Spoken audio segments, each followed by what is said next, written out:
The Coachella Valley Public Cemetery voted this week to get rid of a fund that they established just last month to help families struggling with the financial burden of burying a loved one during the pandemic. News Channel 3's Madison Weil first brought you this story last month when the cemetery's district board initially voted on its approval. About a month ago, I listened in along with other members of the public as the cemetery district board voted yes on a fund that would cover about $1,500 in fees per family. However, at this week's board meeting with press and the public not in attendance, we're learning the board voted to get rid of the fund altogether, citing legal restrictions. You guys decided to kill the program, and I think that's deplorable. I think it's absolutely disgusting what you guys just did. Heated moments in Tuesday's board meeting just after the decision was made to get rid of the cemetery's COVID-19 relief fund in a split 3-2 vote. To me, it's disingenuous that now, because there's no public involved, now we're just going to all of a sudden back out and say we have no duty to you anymore.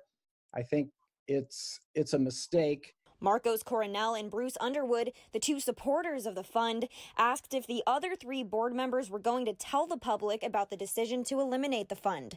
Ernesto Rosales, the board's chairman, said they had no obligation to do so. Gonna do anything. We're not obligated to do it. Why not? If anybody wants to ask for an interview, we'll go ahead and take them on as they are requested. Coronel continually pushing the board to find a way to compromise in that meeting, making 3 motions, including one asking the board for permission to go fundraise on his own. All 3 motions voted down. 100 years from now, when generations from now read about COVID-19, our cemetery district is going to be remembered for what we did or didn't do. And you guys are diverting back something that we agreed on. Rosales, the chairman, says there are new legal objections with the fund.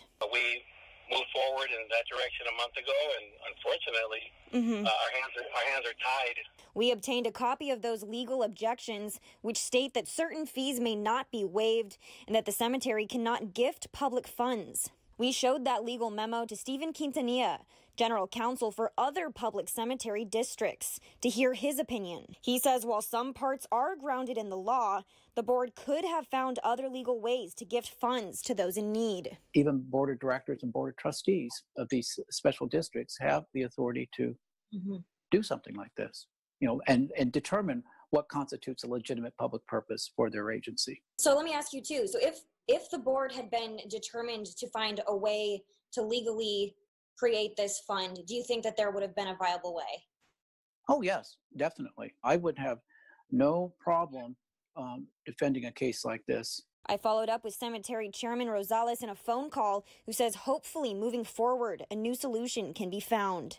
Hopefully we can keep it positive that we're not quitting. We just need to do it right and find a way to do it, even if it's outside of what we attempted here, first of all.